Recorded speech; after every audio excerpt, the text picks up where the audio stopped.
वो कहती है, तुम यहाँ क्या लेने आए हो? मैं तुम्हारी हकीकत जानती हूँ। तुम इनूशा के साथ क्या कर चुके हो, सब मुझे पता है। सिकंदर बौखला जाता है, झूठ पर झूठ बोलने लगता है। नहीं, तुम गलत समझ रही हो, मेरा अनूशा से कोई ताल्लुक नहीं। मैं तो सिर्फ उसे माल में मिला था, बस इत्तेफाक था। लेकिन अरीशा के चेहरे पर तंज भरी मुस्कुराहट उभरती है। हाँ, याद आया, जब तुम उससे मिले थे, वो तुम्हें एक खबर देकर गई थी ना, वो हामिला थी। और तुम इसलिए मुझसे दूर हो गए क्योंकि तुम्हारे माजी का गुनाह तुम्हें पकड़ चुका था। ये मुकालमा सुनकर सिकंदर के पैरों तले जमीन निकल जाती है। उसके चेहरे पर खौफ छा जाता है, क्योंकि उसे याद आता है कि हाँ, अनूशा ने कहा था वो हामला है, मगर उसने उस पर यकीन नहीं किया था। अब पछतावा उसके दिल में जलता है जैसे आग। कहानी के एक और कोने में अरमीन बेगम बैठकर अपनी अगली चाल सोच रही है। उसे लगता है कि नम्रा कभी उसके खिलाफ नहीं जाएगी। वो खुद से कहती है, नम्रा मेरी बेटी है, वो मेरा राज कभी फाश नहीं करेगी।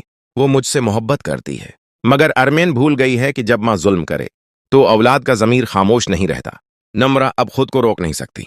ड्रामा सीरियल मेहरा अपनी आखिरी किस्तों के करीब है और कहानी एक धमाकी खीज मोड़ पर पहुंच चुकी है, जहां अरमीन बेगम की नफरत और साजिशें उसके अपने इंजाम का बास बनने वाली हैं। अलीजे के बच्चे की मौत दरअसल अरमीन बेगम की चाल का नतीजा थी, जो अपनी ही नस्ल की दुश्मन बन गई। नम्रा अपनी माँ को ये जुल्म करते देखकर फैसला करती है कि वो उसका असल चेहरा सबके सामने लाएगी।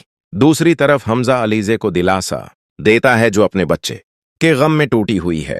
सिकंदर और अरीशा के दरमियान भी तलखी बढ़ जाती है जब अरीशा उसे अनुशय के साथ किए गए धोखे पर ताने देती है। सिकंदर अनुशय को तलाश करने निकलता है, मगर नाकाम रहता है और वापस आकर जानता है कि अलीजे जिंदा है।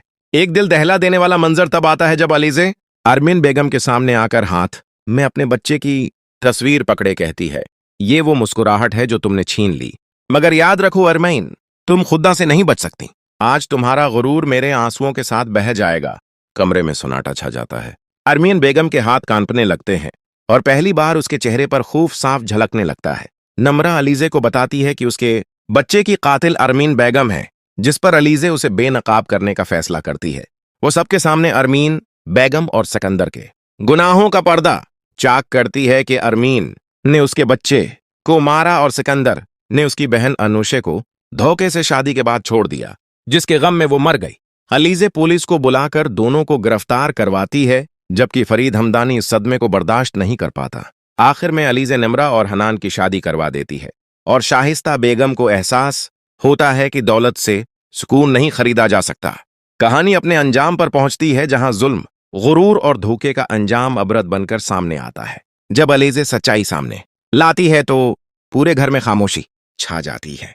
अरमीन बेगम के चेहरे से गुरूर का रंग उतर जाता है।